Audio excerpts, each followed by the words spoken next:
How's it going, everybody? And welcome to today's webinar. I'm super excited you could be joining us. I'm in my kitchen. Maybe you're in your kitchen. This is a great experience for us both. My name is Ryan McGinnis. I'm a product marketing manager here at LinkedIn, and I'm going to be your MC here for today's webinar. Before we dive into the agenda, to some of my colleagues, and then the rest of the content for today, I had a couple of housekeeping details I wanted to make sure I shared so that you're set up for success. First is please ask us questions in the comment box. We're going to do our best to answer as many as we can at the end of the show. Also, the event is recorded, so we'll be sharing that with you after the event. If you have colleagues who could make it, we'll be sure they get it as well. And last but not least, please let us know your thoughts about the event and complete our survey at the end. We always want to make sure we're thinking about how we can make these experiences better, make sure the content is more impactful. So we'd really appreciate your feedback. So without further ado, I'd love to introduce our team of experts here today. Please welcome Reshma and Reagan. Hi, everyone. I'm Reshma, a paid social channel manager from Converge, and I'm coming to you from Connecticut. Hi, everyone. I'm Reagan Billy. I am a senior client solutions manager at LinkedIn, and I normally sit in our San Francisco office, but I'm coming to you live from my house in Oakland. Awesome. Thank you both for joining us today. I first wanted to start before we dive into all of the great content around messaging and conversation ads, which I'm sure many of you are here to talk about, by talking about how the marketing landscape has changed with regards to messaging. So what we're really seeing is a rise of what we call pull strategies. So push versus pull strategies is something that we talk about a lot as marketers. I think companies that do these both really well are set up for success. Push strategies are really ways that you're getting your message in front of people kind of on your terms. And pull strategies are what you would think of inbound marketing, more organic ways of setting up those relationships and building those relationships with your customers in much more authentic ways. So the first question I had for Reshma, with your clients, how are you seeing them leverage pull strategies? And is there anything interesting you're noticing about how they're crafting these campaigns during this time? Yeah, definitely. I think that, not just with our clients alone, but with other advertisers, everyone's starting to think more customer centric and more empathetic, and they're producing paid media that can organically live within user platforms. So it's just changing the way that push and pull strategies have traditionally spoken to consumers. Awesome. And so while investing in pull strategies, brands also now have an opportunity to lead during times of uncertainty. So what you're seeing now is that the medium is important, of course, messaging, but also the content, how you talk about what you are conveying. And so I wanted to start with Reagan. Some of your clients are definitely shifting how they're communicating and focusing on their message. Is there anything interesting that you're noticing on how they're being authentic and empathetic during this time and using these channels? Yeah, absolutely. I think we're definitely seeing a trend towards becoming more customer-centric in messaging. And I think something, especially when messaging is the medium, that's the channel, advertisers really have no option. They have to be customer-centric. They have to, if they're reaching out to somebody within their inbox, they can't get away with broad copy and phrases like you can really in the feed. So it needs to be relevant, it needs to be specific. It can't just be, a brand talking about themselves. It has to be helpful to that customer or prospect. So they really need to be considering relevance and tone and always be iterating on how that is working.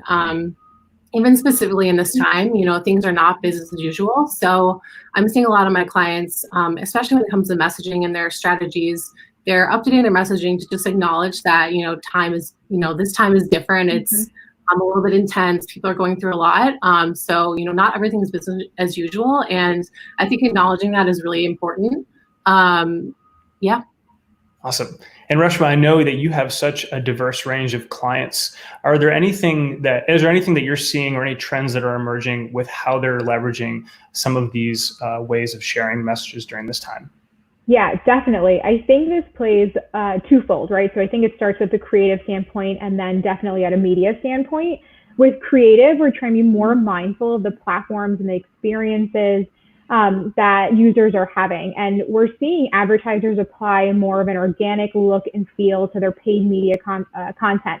So that's using conversational copy, but then linking it to something that's also informational.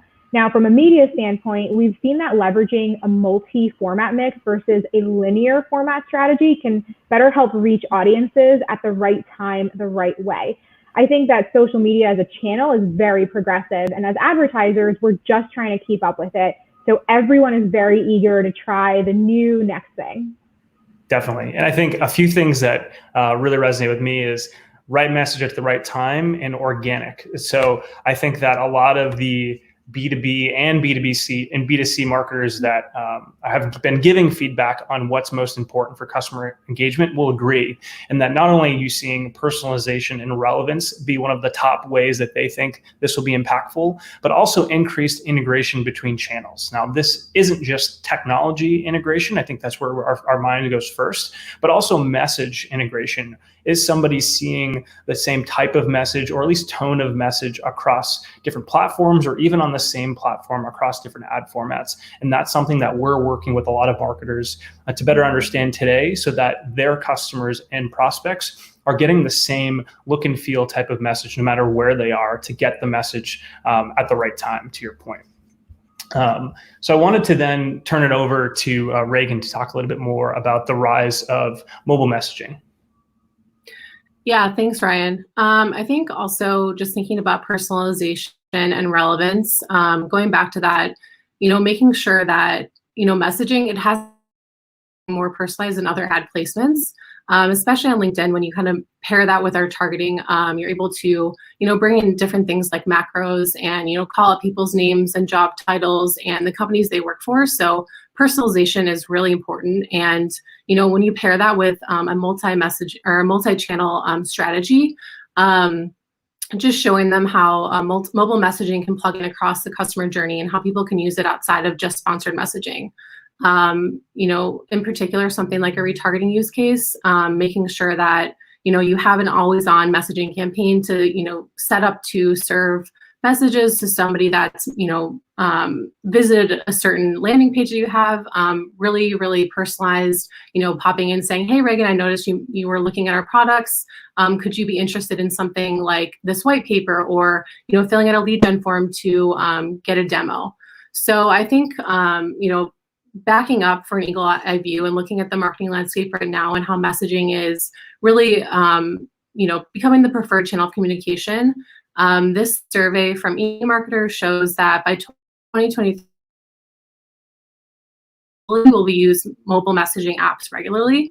I don't think this is rising. It obviously has been on the uptrend for a while, and messaging is also becoming so important, especially right now when everyone is so remote. I know that myself, I've used more social messaging and overall like video apps more than I ever have in the last couple of months. Moving on to the next slide, just thinking about how, 80% of consumers would like to use messaging with businesses, but only 48% of those businesses are using messages to engage with prospects and customers. So there's a huge percentage of businesses that are missing out. There's a real gap and discrepancy with the way that people want to interact with brands and how brands are actually interacting with them. When we think about how that looks on LinkedIn when it comes to growth, in the last 5 years, we've seen an increase of messages sent via LinkedIn messaging by 400%, which is massive growth. And our messaging reply rate has grown by 30%. So thinking about, LinkedIn's been really strategic about how we've been able to give marketers the opportunity to engage with the audience in the way that they want, when they want to. Thinking about why people come to LinkedIn, obviously, job searching is a huge, it's our bread and butter. It's what LinkedIn was built off of. But, people are coming to LinkedIn to learn about new opportunities, new ways to do a better job at their own job, to network, and really just to be more productive and efficient at their own jobs. So just thinking about how that mindset that everyone is coming to LinkedIn in, and they're really ready to engage with messaging when they come to it. Go to the next slide. Thinking about just the framework of a message, I think when I talk to my clients about messaging, they get kind of overwhelmed and just thinking about the different creative they'll have to develop. However, I like to point them to their website using language that they already have, although messaging should be more than a brochure copy.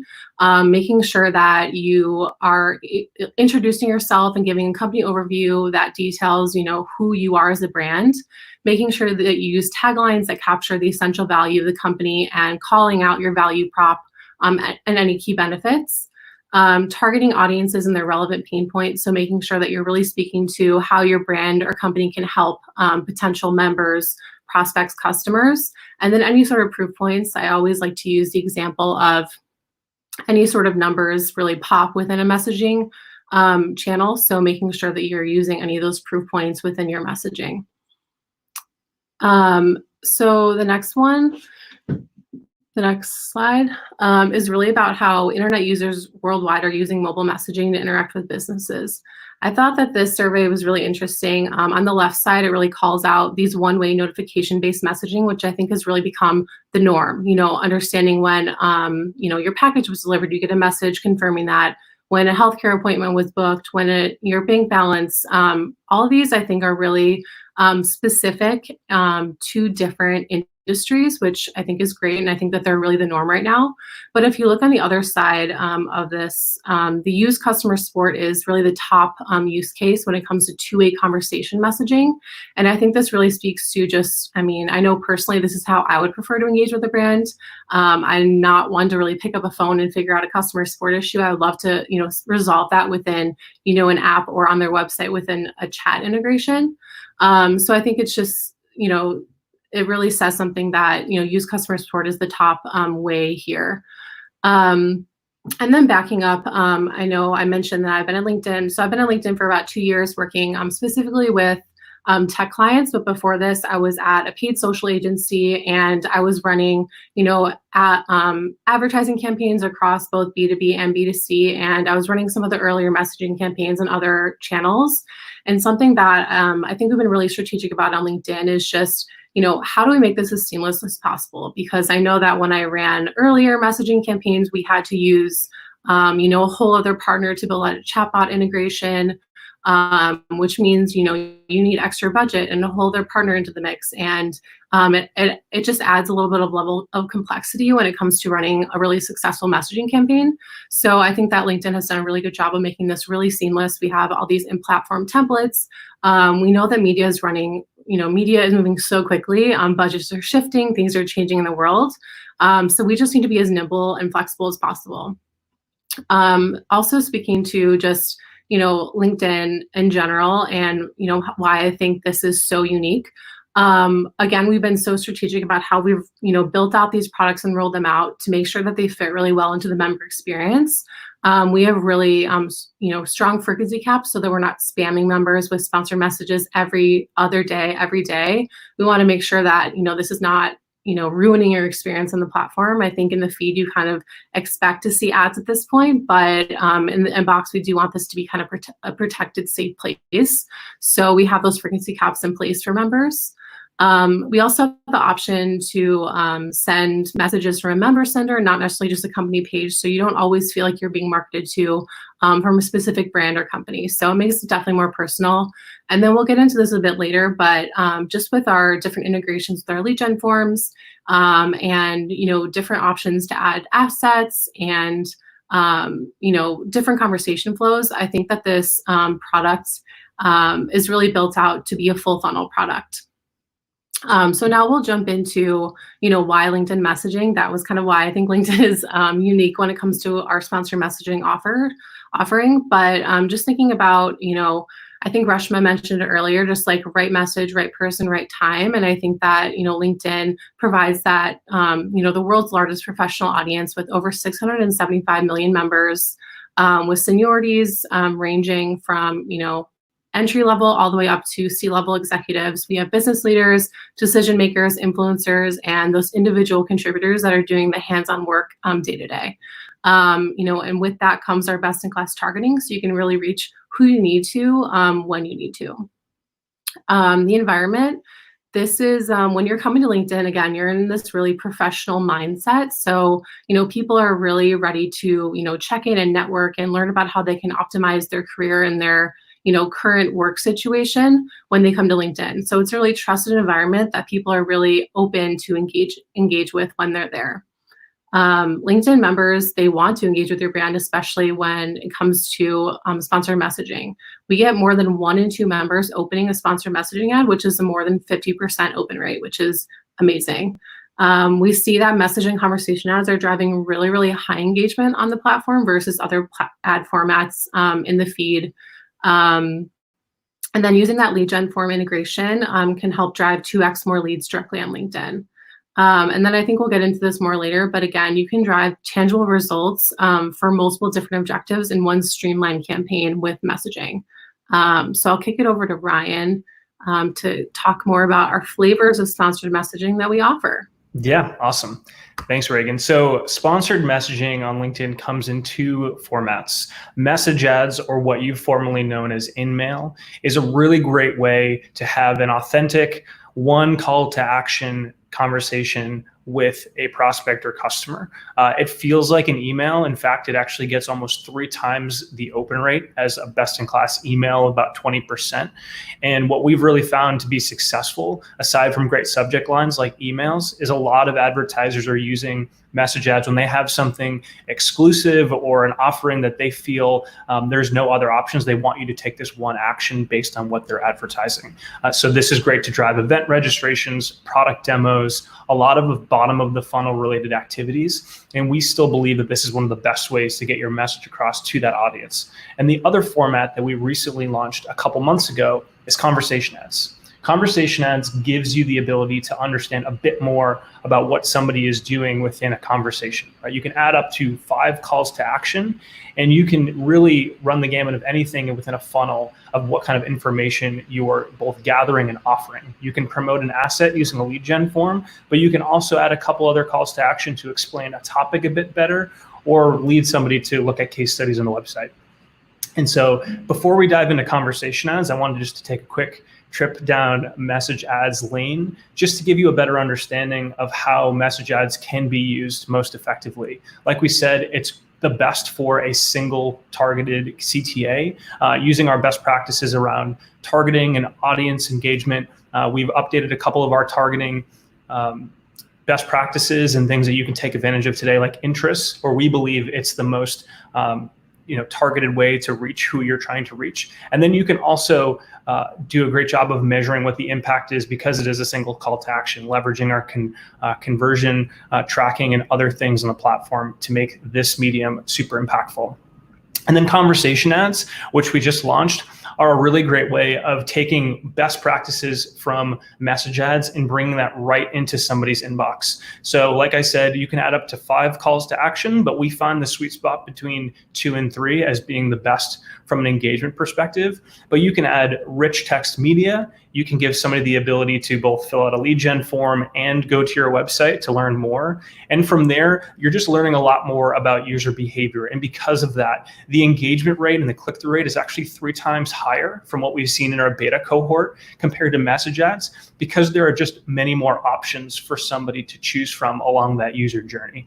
So I wanted to pass this back over to Reagan real quick, just to share some of the ways that she's seeing some of her clients leverage sponsored messaging to achieve some of these goals, both on the consideration phase in the middle of the funnel, as well as the bottom of the funnel. Reagan, I don't know if you want to speak to this. Yeah, thanks, Ryan. Yeah, of course. So I think one of the beauty of sponsored messaging is that you can really drive success at every stage of the funnel, from all the way from brand consideration all the way down to generating demand. I think I'll just go through all these. So the first one is just increase event and webinar registrations. I sit specifically in the tech industry, so I work with tech advertisers. And I think this is the most common use case among tech for sure, is just, driving, event attendees, and now especially a lot of virtual events and webinar registrations, and a lot of, advertisers see great success using messaging for this. But then I think when you look more down the funnel, promoting free trials and product demos and driving website visits, really see a lot of really great success here. Boost asset downloads, so getting people to download, white papers or different, assets that you have, like infographics. increasing program enrollments. This is more specifically for the EDU vertical, and then all the way up to sharing thought leadership at the top of the funnel. So I'll bring in Rashma and Ryan, and then I would love to hear from her just like how her EDU clients are using messaging to drive some of their KPIs. Absolutely. So from an EDU perspective, we're using both messaging and conversation ads. And we've actually seen that both formats are driving really strong and high quality leads for us. So in our learnings over the past year, we've developed 3 best practices that we put into place every time we launch a new campaign. The first is just kind of going back to what you were mentioning before, Reagan, is providing a seamless experience. So we leverage the in-platform form fills, which have actually shown us really high quality rates, especially with conversation ads. So giving them the option to sort of choose their own journey. So we try to ask the right questions that could either lead to a lead nurturing experience or a conversion action. So we're always making sure that we're hitting them at one of those spots. The second is to personalize the message in both delivery and content. So going back to what you were talking about, those macros, right? So we're always linking the message to someone from the brand, and we're using those macro abilities to plug in user names so that the content is more personalized and it is more customized. Now, the last, with the content, it goes back to just being a little bit more empathetic, more customer centric, where we try to adapt language from the website and other paid media, right? So you had mentioned it's not high LOE, so we try to adapt pieces from other media. Also just helps the conversation and the language to be more linear and more in line. But most importantly, we noticed that tying information like benefits and features here actually reduce the need to bounce off the platform to do more digging for more information, right? So in utilizing in-platform form fills and making sure we provide the audience with all of the information that they're looking for, we're just continuing to provide a more streamlined experience within the platform. Awesome. And so if you look at conversation as it relates to the marketing funnel, like we have here, I think this is a great visual representation of a lot of the things that both Reagan and Rashma just talked about. Like, you're able to offer the ability to sign up for a demo. At the top here, you can see that you can add rich media to enhance the message that you're sharing, provide a bit more context, maybe something more visually appealing that gives the user a better understanding of what they're actually going to be signing up for or downloading. And then maybe they're not ready to complete that bottom of the funnel activity, and they can choose something like tell me more first. And that's an opportunity for you to build trust. I think Reagan talked about this earlier. At LinkedIn, we put member trust first. We want to make sure that this channel is authentic and is as trusted as possible. And this is a great way for you to be able to continue to build trust within that medium as well, and sharing a bit more about what the demo may entail for a company you may or may not have heard of. And then once you feel a bit more comfortable, reinforcing that with a lead gen form and saying, yes, I absolutely want a demo, and seamlessly capture that information right there. And it's super cost effective. And we find the engagement rates are really strong when using this medium. So yeah.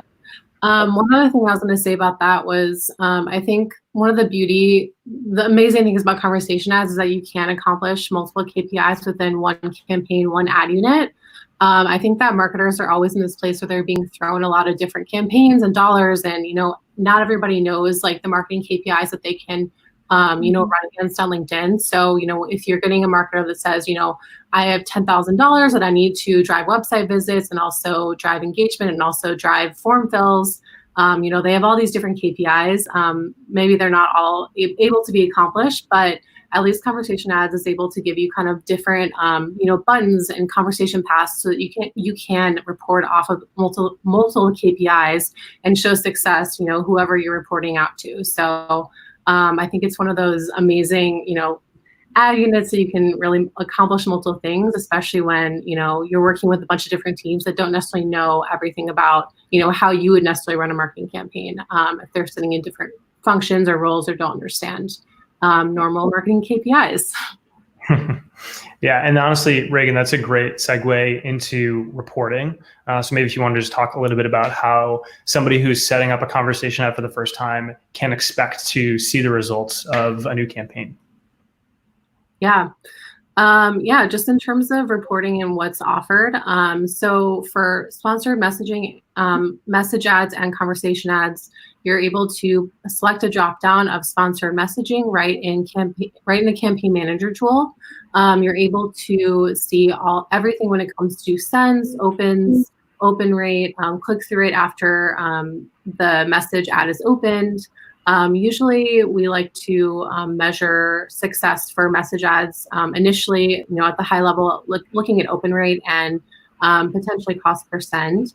And then for conversation ads, you can actually download an export that shows how many people clicked on each specific button within your campaign. And that can kind of help you evaluate success, especially when you do have multiple different KPIs within one campaign. You can get that, click breakout no matter, how you want to see it.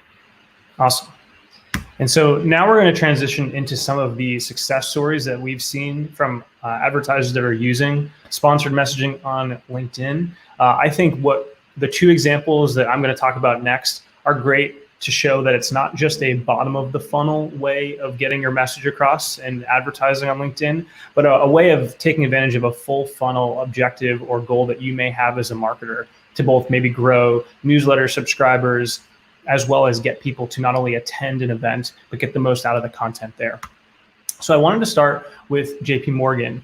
They were part of our beta for conversation ads. And I thought what was really great about this campaign, aside from the fact that it was timely, right? It was during Global Entrepreneurship Week, was that they highlighted user stories or customer stories first. And so what they wanted to do is highlight a few of the ways that they're helping entrepreneurs using the Entrepreneurs of Color Fund, which is something that they established. And so what they wanted to do, of course, is get you to subscribe to their newsletter, which was the third call to action here. But they wanted you to understand how they're helping these entrepreneurs. So if you clicked Meet the Entrepreneurs, you would actually get a little snippet of maybe a bit of the funding that they received and what they were hoping to do with it. And then you could drill in more to that individual story, or you could learn more about the fund itself. And what was great is they used not only follow-up copy and external links, but they included video and different calls to action as well, all in service to growing awareness for this program and newsletter subscribers. And the second example that I wanted to share is around events. So super timely for a lot of us marketers here. How do we think about bringing the in-person event experience online? And EpiServer actually used conversation ads to promote its two talk tracks for its event, and that was the developer talk track and the business talk track. And so when you think about messaging and how it can be most impactful, of course you want to get people to the event, like registration is really important, but how are you thinking about using messaging pre and post event? So pre-event, of course, you want to get people to register, but you want to also get them invested in the content, get them invested in the speakers, what they're going to learn, how do you foster that community better? And then after the event, how do you think about using the content that they experience, the community that you helped build, and anything else as a follow-up, also as part of the conversation ad? So I thought this was a really good example of something that could happen in tandem with you promoting an event, maybe in the LinkedIn feed organically or using sponsored content, and you can continue to build awareness and interest in the events you're hosting. And so I wanted to bring back in Reshma because I think that something that we're thinking a lot about here at LinkedIn is this multi-format approach. How do you use multiple formats across LinkedIn to help you achieve one objective, which not only helps your brand be more authentic, but it's a lot better for user engagement because it's consistent. So Reshma, I wanted to just turn it over to you just to share a couple of the success stories that you've seen, how your clients are not only using conversation ads, but this multi-format approach. Yeah, absolutely. And I'll talk a little bit about Converge as well and just how we sort of branched out into LinkedIn. Our team, being at a direct response focused agency, has a lot of experience with understanding how messaging and different media play a large role in reaching our customers the best way possible. So with our EDU clients, we wanted to make sure that we had the right social platform mix that would allow us to reach our target audiences. So we initially started off with just Facebook advertising, but then soon expanded into LinkedIn. And you and Reagan have both, talked about how unique that audience reach here is, and it truly is. So we were really excited about messaging ads because of how personalized they were for lead gen versus any other format that we worked with. So we started off with messaging ads, and we saw really clear success for our EDU clients. As I mentioned before, we saw really high quality leads right off the bat. So we made sure, though, that these formats were part of a multi-format mix.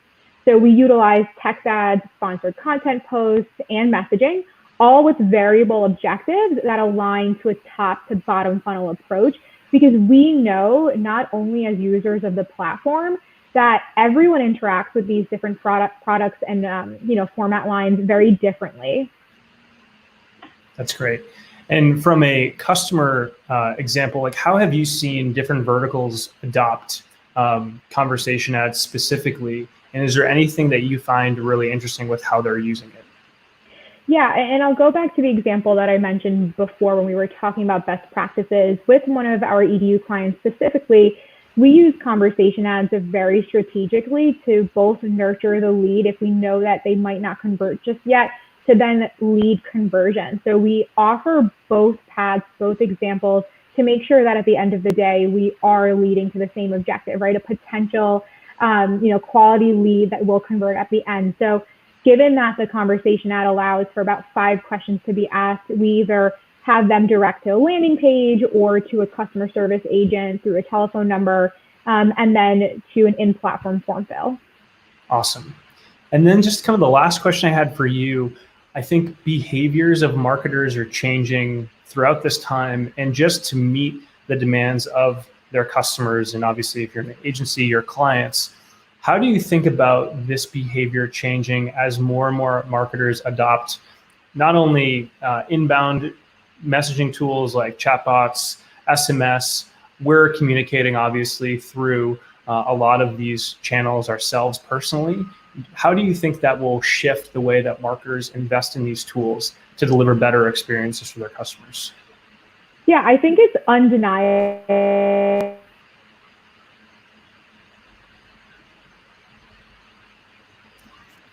Okay. I think what she was going to say is this is an undeniable shift in how people are using messaging products. And what we're seeing is growth and adoption is continuing to increase, not only within regular use cases, but as schools decide to figure out if their online programs can be done exclusively digitally, or schools in that instance who have brick and mortar sort of experiences. How do you offer an online platform? So I didn't mean to steal your thunder, but I'll let you kind of finish that thought.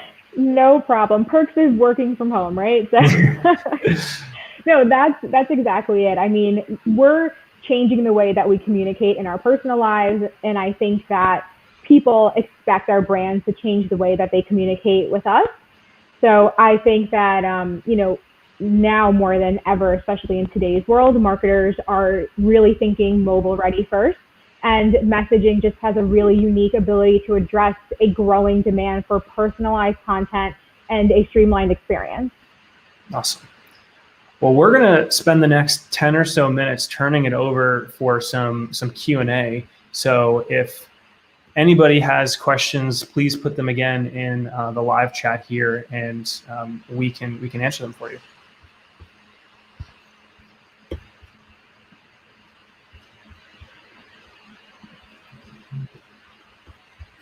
Okay, so it looks like one question for Reagan: who should my sender be? And is there any best practices that we recommend? Yeah, so I think the beauty of messaging is that you can actually tailor your sender to whoever the message is, going to be from. You don't need to do, your company or your brand. It can actually be from somebody that works in your company, like a head of sales, like a sales director, or your CEO, or if you're you can do a dean of college. I think it really should align to whoever, like whatever the ask is and whatever the goal of the campaign is. I know that one of the advertisers that I work with, they tend to use their regional sales director because they want to make sure that if someone gets a message ad and is really interested and engaged, they'll want to be able to look that person up and know that, they're actually a real person and they work there and they're a sales director of the entire US. So I always recommend, aligning it to whatever the overall message is and making sure that it's someone that's relevant to, whatever the ask is. Awesome. Yeah, and I'll just piggyback off of that. I completely agree. We use the same, especially within EDU. We do use either head of departments or the admissions department. we have tested, with or without, and have noticed a significant difference when testing with someone who is directly connected to the brand. Awesome. Yeah. I'll also say definitely best practice, make sure you use a person that has a friendly face. A smile never hurts. I have seen, especially in the tech vertical, I see some people just have, pictures where they're just like not smiling, don't look very friendly. Like make sure that, your message is coming from someone that, wants to engage with you, and, that member will want to engage with you back. So a smile never hurts, and a really good profile picture is definitely key. Awesome. So Reagan, you talked about macros. So what macros are available to personalize the message, and what works best for you, and where can we find some of these? Yeah. So when you're going through and setting up your conversation or your message ad, there's actually really easy drop downs that you can just click on, and then that inserts them directly into your creative. But the options that we have are first name, last name, company name, job title, and job industry. So I find that ones that work really well are obviously starting off with, at least first name, if not first name, last name, or, I think first name, last name, or just first name is pretty great. And then, it just definitely depends on what the KPI and goal of your campaign is. But especially if you're doing targeting by, specific job title or specific function, I think it can be really valuable to kind of call out, like, as a job title, Ryan, as a product manager, this solution could be really helpful for you. Like, I think it just makes it really personalized, and it can make a really lasting impression if, you feel like you're being spoken to directly, and not just this like mass marketing message that everyone's getting. So I think definitely first name or last name, job title, and then, potentially company name or industry. It really just depends on what the message is. Just make sure it aligns. And I would also say my best practice is not to use all of them, because then it feels kind of creepy and maybe too personalized. But just make sure that it makes sense. And, I always say put yourself in like the prospect's shoes. Like, how would you feel if you got that message? Would you feel like, ooh, that's a little bit too much? Or you'd be like, yeah, like they're talking to me as a senior client solutions manager, and this would be a great solution for me. So totally. Awesome. We have a couple questions here around best practices. And so obviously, Reshma, I'd love your perspective on this too.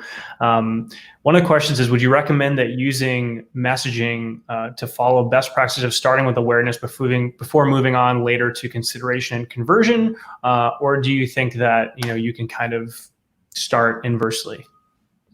Yeah, so we've always tested messaging ads with a conversion-based objective initially, while utilizing text ads and sponsored ads for more top to middle funnel tactics.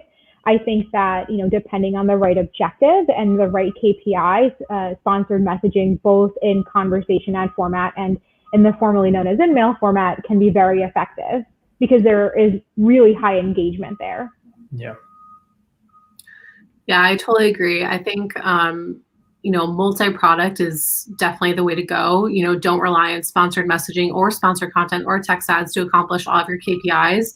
It really should be a really good mix. I definitely agree with Reshma, using sponsored content and text ads for maybe some of the broader awareness messaging, and then using sponsored messaging to, drive that conversion KPI home, or, get that lead gen form filled out is a really good strategy.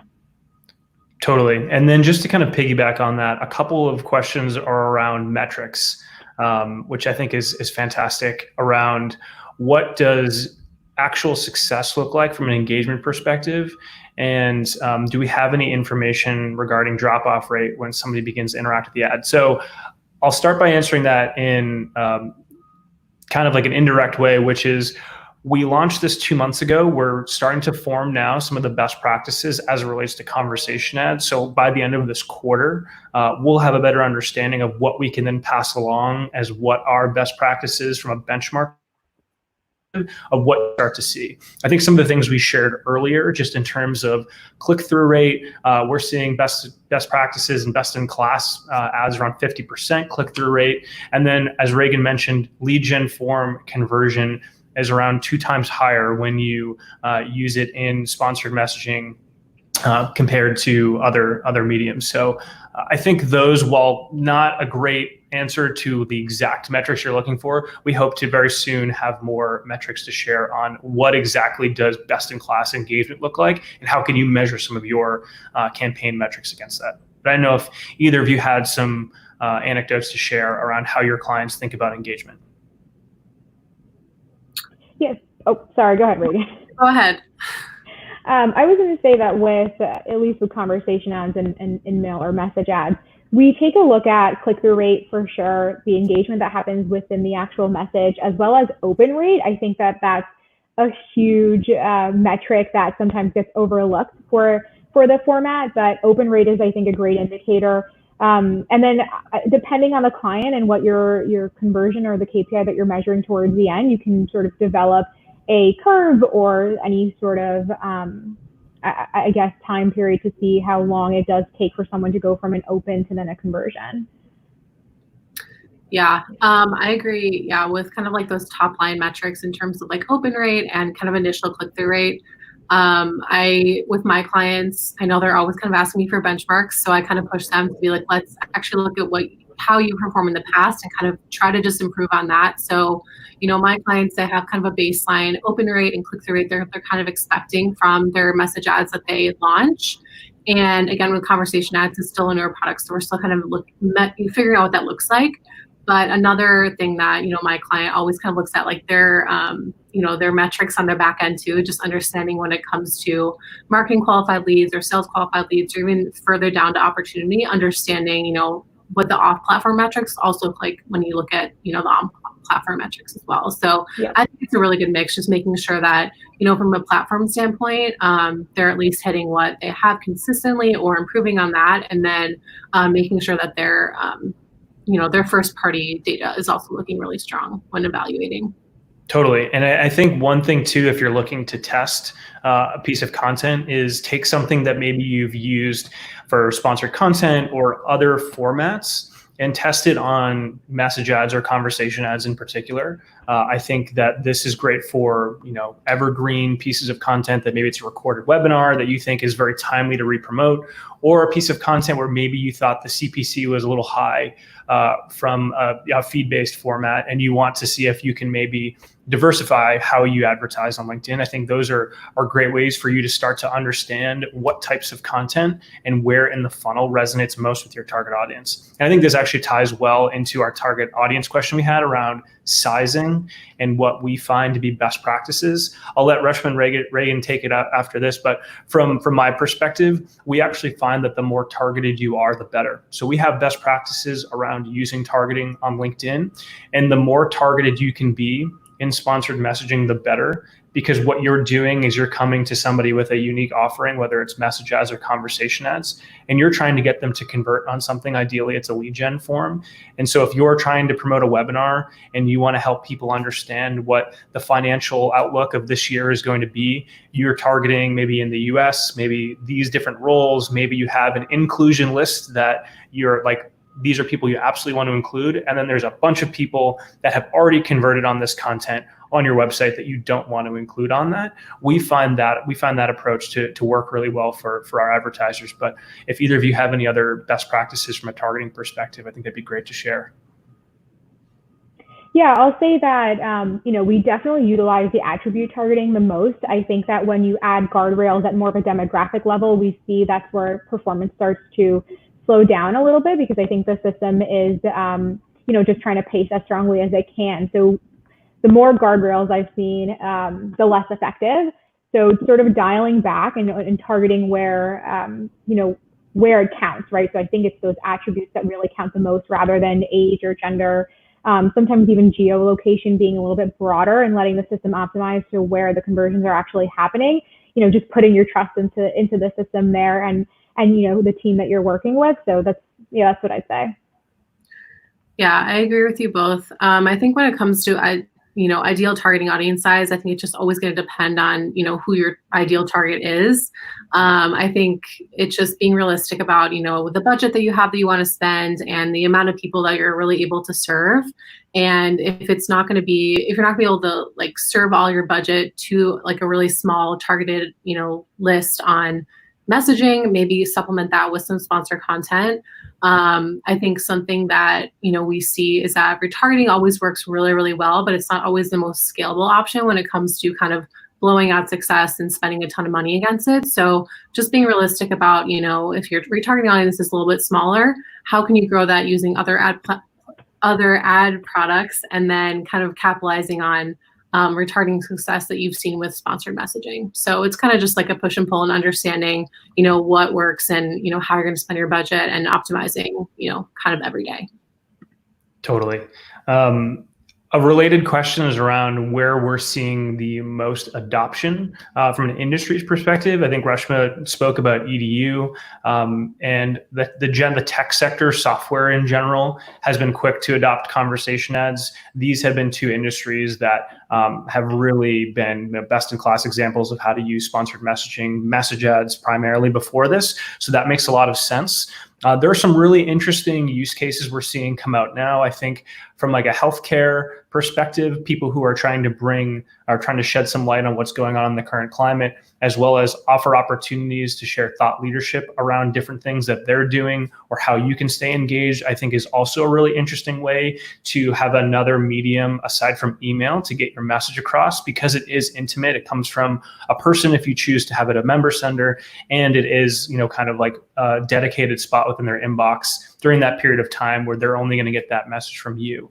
So those are some of the things we're seeing. Manufacturing and retail, yeah, to an extent. I think we're seeing a lot of companies who are advertising to retail brands right now, trying to help them change the way that they work, get more insights into what their workforce is going to look like or how their products are going to be used. In manufacturing, absolutely. I think there's a lot of interesting use cases that we're seeing on how companies who are trying to provide a platform for people who are producing materials and the buyers of those materials to interact, and either they're selling them directly to those two parties or mainly to the people who are manufacturing them. So I think use cases throughout, and I think this dovetails great into the other question, which is like, when using LinkedIn, what's the ultimate goal? Is it to get them to fill out a form or click? So Reagan, I thought this would be great for you to shed some light on kind of like full funnel marketing and what you're seeing be the goal of some of the advertisers that you're working with.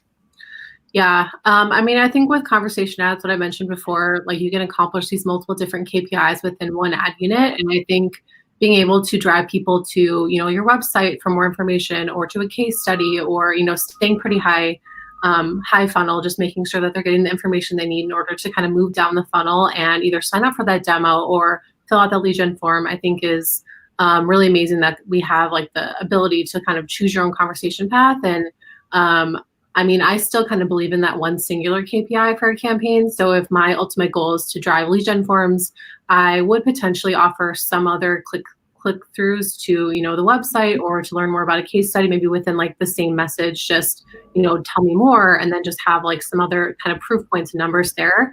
But ultimately, I would always have, if my goal was, lead gen forms, ultimately always have that link in any CTA, available for any CTA, like next message that you have.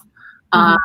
So I think I still believe in having like one ultimate KPI, even though there is definitely flexibility to have a few different ones and be able to report out on them for conversation ads. Yeah, Rashma, have you seen similar funnel adoption? Do you find that within your clients, they tend to use conversation ads for full funnel within one message, or is it, to Reagan's point, more focused around an objective and building a conversation around that? Yeah, so we've seen them in both cases. I think we've tried to test out both instances, and both do work pretty promisingly. And yes, right, I think we sort of think to have one KPI in mind, but in strategically placing those buttons and asking those right questions, right? So I think, a popular question should just be, how do you lead them down both paths? So it's asking what they're interested in. Does it relate to your program? Does it relate to your offering? If it's a yes or no, then you can sort of build out that lead nurturing phase. If it's a yes, then you can lead down more of a conversion phase. Yeah, that's a great example. I think one of the things that Rashma just brought up is that your conversation ad doesn't have to be all of the options on the table within that initial message. Like, you don't have to have a lead gen form, a next step button, and then like a website link. You could just ask qualifying questions within that message. Like, hey, Ryan, I think you'd be great for this master's program online. Is this the right time for you? Yes or no? If you say yes, think about that as the next phase in the funnel. Like, this is a point where you can say, cool, you can request more information here. You can schedule a one-on-one meeting with an advisor. You can see how much this program costs and what the ROI of it might be. So you can get pretty creative in how you use this. And it doesn't have to be, the same format for every advertiser. It's there for you to use it how you may. Yeah, I think that's also a great example, right? And we started off this conversation by saying that advertisers are being more empathetic and customer centric, right? So saying something like, hey, here's just some information for when you're ready, just sounds less salesy, it's less pushy. So I think that that's why conversations are going to be so successful moving forward, and just a really big piece of LinkedIn marketing. Totally. The next example, which is related, is how do you get, what is the best practices for event registrations or downloads, and then do lead gen forms perform better compared to inbound website landing page forms? Short answer is we believe yes, that they perform better than inbound website landing page forms. However, we have seen really sophisticated marketers see better success from a conversion and nurturing perspective based on who their target audience is and how they've built that experience. But anything that removes friction, anything that gives somebody one less page or tab to go and visit to fill out the form, is just going to increase conversion. So that's what we've seen. But as it relates to best practices for event registrations, we've seen multi-format work really well. So maybe you have a LinkedIn Live like this event, and you want to promote the content and sponsored messaging, and then you want to have a personal invite to an individual coming from a member via either message ads or conversation ads. That's where we've seen event registrations. For us, we think sponsored messaging, that's one of the bread and butter use cases, because you have the ability, and one of the other questions related to personalization, you have the ability to have it come from a person. You have the ability for them to give you that context similar to best practices in an email. Hey, Reagan, because you're in this role, I thought you'd want to join your colleagues at this event. I'm with this company, and we're putting on X, Y, and Z summit that's going to give you the tools and how you can better serve your customers as a client success manager or whatnot. So we recommend that you tie it kind of within this multi-ad format use case scenario to other things that you're doing both organically on your company page or within your paid strategy of how you convert folks. But I wanted to just ask Reagan and Reshma, from a downloads perspective or event registrations, doesn't have to be actual event, it could be webinar. Are there any best practices that you share with your clients on how to achieve those types of conversions? Yeah, so for event registration specifically, I guess before all this time when we were trying to drive in-person event registrations, I know percentages off or free events definitely always kind of mention that within the message ad copy or even within the subject line. Definitely really helped drive in-person registrations for an event that never happened. But also for events, I think just kind of calling out what the person will gain from that, whether that be an agenda or, especially if you have somebody amazing joining the event and, a keynote speaker, definitely calling them out if they have, a little bit of fame attached to them definitely always helps. I think also just aligning, again, what you said, Ryan, personalization, making sure if, your event is really helpful for small business marketers, making sure you're calling out hey, I know that you work for a small business and this could be helpful for you. Just calling that out. And then one last thing that I've recently heard has been driving really great success for actual going live on LinkedIn or any other platform is deploying a sponsor messaging campaign right as that event starts with the live link and just saying hey, we're live right now, please join, just to get people to join a live event. Because I know that it's always kind of nerve-wracking, who's going to join this, how many people we're going to have. So just making sure getting that link out there ASAP as soon as it starts I've heard is driving really great success. Awesome. We have just a couple more questions here related to understanding what content is resonating.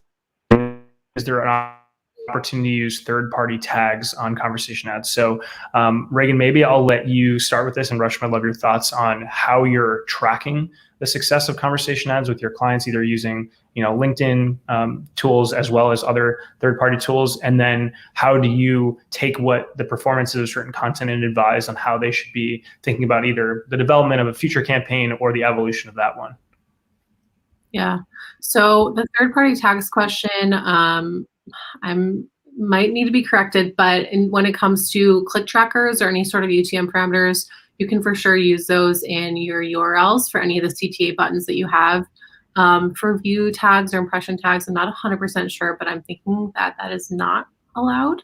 But yeah, for click trackers or UTM parameters, for sure, that is allowed. Great. Reshma, do you have any thoughts on this? Yeah, so we actually have transitioned all of our messaging ads to an in-platform form fill. So we do use a third party to connect, the leads to our client data system in real time. We utilize, special coding to link back to the ad format. So, that's how we use to just track down the rest of the funnel for especially our EDU clients. Now, in terms of like the content and seeing how successful it is with conversation ads, and I know we talked about this in the reporting section, we can track the engagement on specific buttons. So although we're messaging both from a lead nurture to a conversion base, we try to see if the questions that we're asking, if the content is either leading to too much of lead nurturing, or if it's a good mix, or if we are actually getting them to convert down the funnel. So although we would like a nice balance, it just ties back to who we're targeting as well as the questions that we're asking. So we just want to make sure we're saying the right thing to the right people. Awesome. We just have a couple of questions here, so I'm going to answer them rapid fire. I know we're close to the top of the hour. Around best practices when creating content, we do have best practices around creating content as it relates to making it look like it comes from a person rather than from my marketer. And that is to follow similar things that you've done with email, making sure it's authentic, maybe making sure that it's short. There is in conversation ads a character limit or word limit with how long your message can be, as well as the length within the characters of the buttons that you choose as your call to action. So pay attention to that. And then you can send yourself a test message. And I think it'd be really good for you to have a colleague over your shoulder, or even virtually now over whatever video conferencing solution is your preference, to get a gut check on that. We did release templates about a month ago that, to Reagan's point related to macros, you can kind of see how conversations can be laid out based on what you're trying to achieve. You can create a conversation from scratch. That's totally up to you. But we wanted to have a couple of pre-selected ways of getting a jump start on that on our own. Another question we had around is, do we have partners available for creating content for sponsored messaging? Yes, we have content partners that can help you create conversation ads, and they also have content templates for individuals trying to get started. So I think we can share some of that after the event. And then the last question looks like best practices for thought leadership. Absolutely. We've seen advertisers use conversation ads to promote a blog post and how they're responding to the current situation, to drive food bank donations during this time. I think that we just continue to reinforce that, go back to what your goal is for thought leadership. If it's to promote an ebook where it's relevant to something that's happening that needs little explanation, use that as your main call to action. If you're introducing something that's rather unique or a complex topic, make sure that there's some supporting calls to action that give somebody a bit of a better way to understand how they can learn more about that topic before converting. But I know we're at the top of the hour. Thank you everybody so much for joining us today on this webinar. I want to thank Reagan and Reshma for being a part of today's webinar. There is going to be a survey that pops up in the console. Again, we'd love for you to fill it out and give us feedback, what you liked, what you thought could be better. And until next time, I hope you have a great day.